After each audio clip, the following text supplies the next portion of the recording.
পনিরের রেসিপি তো অনেক রকম বানিয়ে খেয়েছেন, একবার এইভাবে ছোলার ডাল দিয়ে নিরামিষ পনিরের রেসিপি বানিয়ে দেখতে পারেন। খেতে ভালো লাগে, পরোটা, রুটি, লুচি সবার সঙ্গে খেতে দারুণ। চলুন ছোলার ডাল আর পনির বানানো স্টার্ট করি। ছোলা আর পনির রেসিপি বানানোর জন্য লাগবে পনির। এই পনিরটা আমি আগে থেকে কড়াইতে তেল বসিয়ে দিয়েছি, গরম হয়ে গেছে। পনিরটা এভাবে দিয়ে দিব, এভাবে উলট পালট করে একটু ভেজে নিব। দেখুন পনিরটা ভেজে নিয়েছি, ঘুরিয়ে ফিরিয়ে হয়ে গেছে, তুলে নিব। এই দেখুন এইভাবে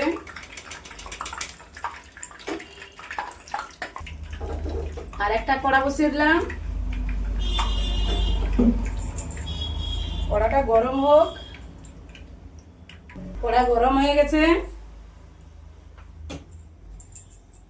আমি এখানে সরষের তেলে রান্না করব। দিয়ে দিলাম সরষের তেল পরিমাণ মতন। দিয়ে দিলাম গোটা শুকনো লঙ্কা দুটো আর 1 চামচ জিরে।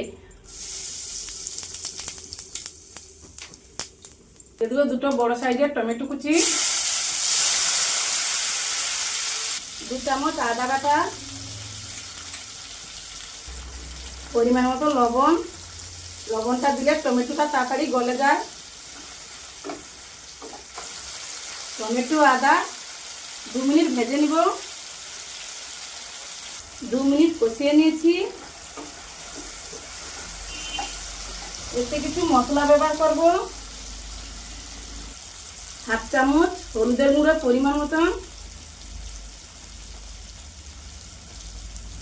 1 চামচ কাশ্মীরি লাল লঙ্কা গুঁড়ো কালারের জন্য, 1 চামচ জিরে গুঁড়ো, 1 চামচ ধনে গুঁড়ো, 20-25টা কিশমিশ, কিছুটা জল। চাপা লাগিয়ে দিলাম। 2-3 মিনিট কষিয়ে নিব লো আঁচে। এই কষিয়ে নিয়েছি।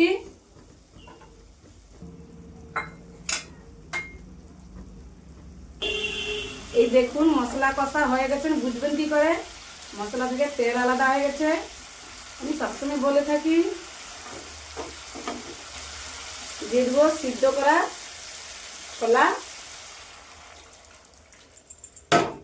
আমি প্রেসারে 3টা সিটি দিয়ে নিয়েছিলাম। বেশি করে জল দিয়েছিলাম তো এই জন্য আরেকটু জল দিয়ে দিলাম, ছোলা সিদ্ধ জলটা। ঝোল যে যেভাবে পছন্দ করেন ওইভাবে জল দিবেন। উপর থেকে দিয়ে দিলাম ভেজে রাখা পনিরটা, চিরা কাঁচা লঙ্কা।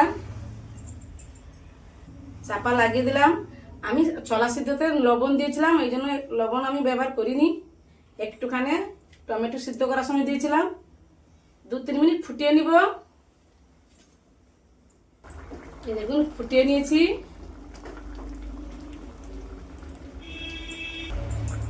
হাফ চামচ চিনি দিয়ে দিব। মিষ্টি লাগবে না, ব্যালেন্স আসবে। আপনারা যদি চিনি পছন্দ না করেন তাহলে দেওয়ার দরকার নেই। 1 চামচ কসুরি মেথি, 1 চামচ গরম মশলা, 2 চামচ ঘি। এই দেখুন ছোলার ডালটা দেখুন, কালারটা দেখুন।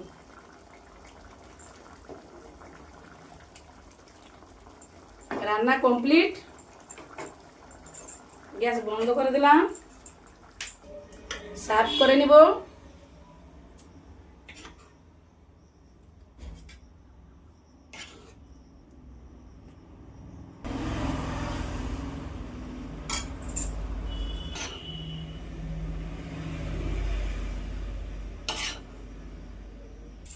দেখুন সার্ভ করে নিয়েছি। উপর থেকে একটু পনির দিয়ে দিব। হয়ে গেল না? ছোলার ডাল পনিরের রেসিপি, নিরামিষ। বাড়িতে অবশ্যই ট্রাই করো, কিন্তু চটপট হয়ে গেল না? নিরামিষ খেতে ইচ্ছা হচ্ছে, তাহলে বানিয়ে ফেলুন। এইখানে আমি ভিডিওটা শেষ করছি। দেখা হবে নতুন কোনো ভিডিওতে।